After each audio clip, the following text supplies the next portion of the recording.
All right, here in the back with the fam, we're playing with bubbles and essentially making a spoon. I've been having some fun with this new Karesuando large hunter's axe. And I wanted to see, how carvable is this axe? And originally, as I was going through, this has a nice convex, actually it might have like a V-edge on the back end if I could kind of zoom up on there. Kind of like a V-edge, but it feels, yeah, it's definitely a flat grind there. It actually does carve pretty well, I'm not gonna lie. I did most of this little spoon with it, and then I just wanted to really compare it to like a true carving hatchet. So let's get this out of the way. Yeah, not gonna dive in there, that's pretty hardwood. That's okay. Let's put up a true carving hatchet with a true Scandi edge. This is the Hoffman Craft Carver.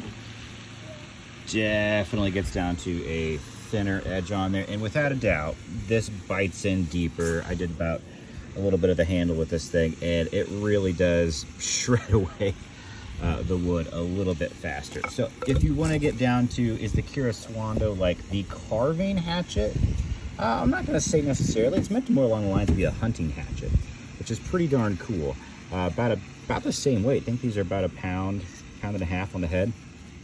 And it feels really good, very ergonomic, very controlled. I think you have no issues actually doing spoons. I think you'd have no issues kind of doing big animals on there, because I think it's what it's meant for, is big game, which I've always used a knife anyway, but to each their own. And then honestly, I haven't split anything yet, but I think this is gonna be a great little splitter, to be honest with you. We'll definitely do some work on that. I just wanted to see how it would carve.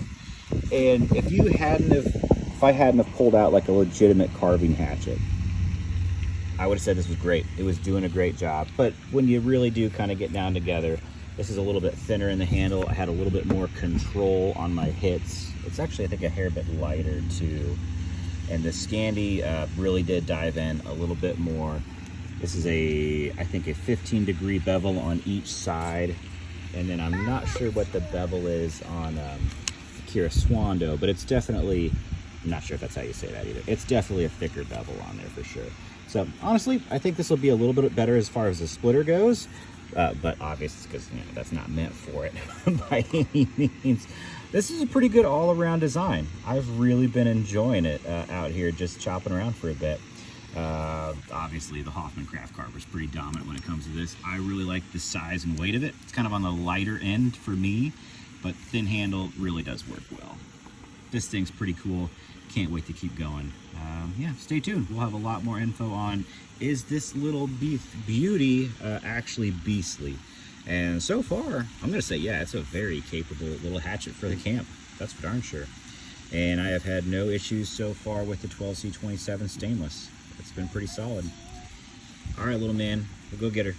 All right, thanks for hanging out here. I will catch you on the next one.